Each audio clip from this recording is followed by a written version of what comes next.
The necklace you are wearing is so outdated. These were the remark sleeves. The whole room stunned except Karoline. Karoline lit, a young, articulate, and faith-driven woman sits across from a well-known liberal TV host during a live interview, and just minutes in, the host, in front of everyone, cracks a remark so unnecessary that you can't help but cringe. He looks at her necklace, a small, delicate cross that she wears every day, and says with that necklace you're wearing, wow, isn't that outdated? Like, seriously, do people still wear those? Did you just feel a little secondhand embarrassment for the guy? Because I did. It was one of those moments you just know was supposed to bait someone into reacting badly. The tone of mockery was crystal clear. It wasn't just about the necklace. He was attacking what it stood for: her faith. Now, most people in Karoline's position might have fired back. I mean, who wouldn't feel the sting of such an uncalled for jab during a public interview? But Karoline, she didn't take the bait. She didn't roll her eyes or respond with sarcasm. Instead, she did something completely unexpected. She took a deep breath, nodded slightly, and smiled. Then she said in the calmest tone, "You know what, you're right. This necklace is traditional, and you're not the first to call it outdated. But here's the thing. It's not just a piece of jewelry to me." Her voice was steady. There wasn't an ounce of anger in her tone. She went on, "This cross is a reminder of something I hold very close to my heart: faith, hope, and above all, love. And love is never outdated, don't you think, Sam?" Boom. She flipped the narrative on its head in 2 sentences. The fell silent. It was like everyone just paused, and you could tell the host, Sam, wasn't ready for this. You could see, even from his body language, that this wasn't the reaction he was expecting. His smile faltered, but Karoline wasn't done. Without any hint of condescension, she continued, "It's easy to look at something that's unfamiliar to you and think that's old-fashioned or that doesn't fit today. But what I've learned in my life, what I believe God teaches us, is that the things that truly matter never go out of style: love, kindness, forgiveness. They aren't trends, they're timeless. And that's what this cross means to me. It's not about fashion, it's about faith." She paused for a moment, looking right at him, not with defiance, but with a calm strength that pulled you in. "And here's the thing I want to share, Sam. Love is at the center of my faith. God's love for all of us, regardless of who we are, where we come from, or even what we believe. It's that love that reminds me to stay patient even when I might feel insulted. It reminds me to look at others with compassion, even if they might judge me differently. And that, in my opinion, is far more powerful than anything trendy now." At this point, I'm just sitting there with my jaw on the floor.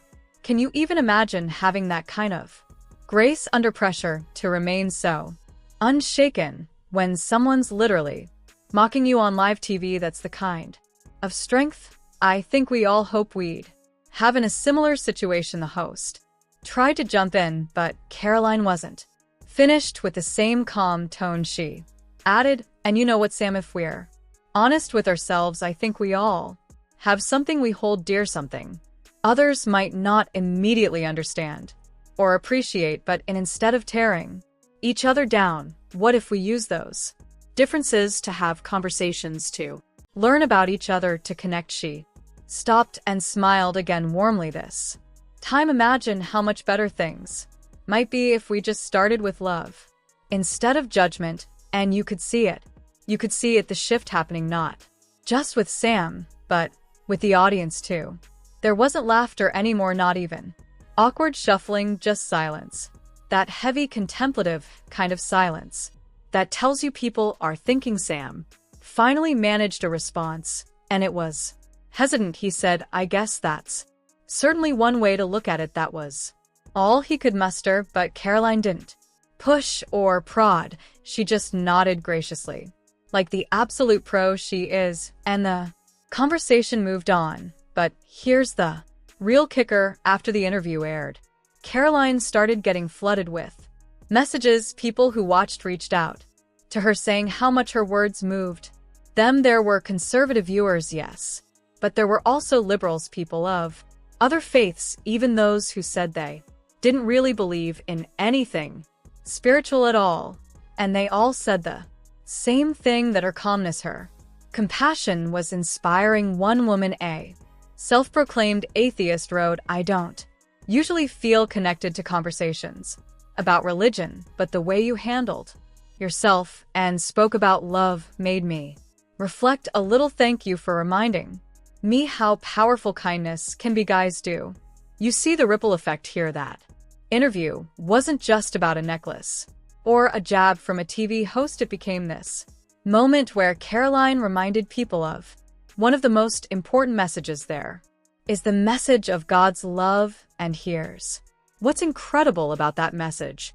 It's not limited to any one group of people or denomination. No, God's love is for everyone, every single one of us. And that's why Karoline's response was so powerful. She took what could have been a moment of hurt and turned it into a moment of healing and understanding. It reminds me of one of my favorite passages, 1 Corinthians 13, you know, the one that says, "Love is patient, love is kind, it does not envy, it do not boast, it is not proud." That's the kind of love we're called to show even when someone insults us, especially when someone insults us. And Karoline, she exemplified that so beautifully. She didn't just preach about God's love, she showed it in action. She took a jab and responded with warmth. She took an insult and turned it into a lesson. What's the takeaway here? I think it's this: for those of us who believe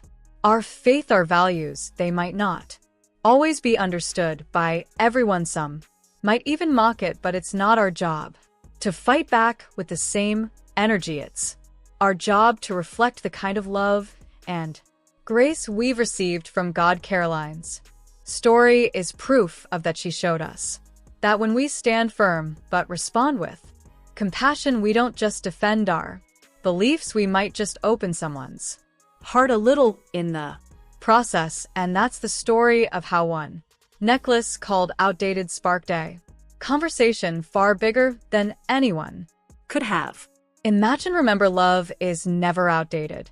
It's eternal. And when we lead with it, we change not just hearts, but the world around us. What did you think about Karoline's approach? Would you have handled it the same way? I'd love to hear your thoughts in the comments. And hey, if you're inspired by this story, make sure to share it with someone who could use a little reminder to lead with love today. Thank you for listening. And as always, spread love and just love. See you next time.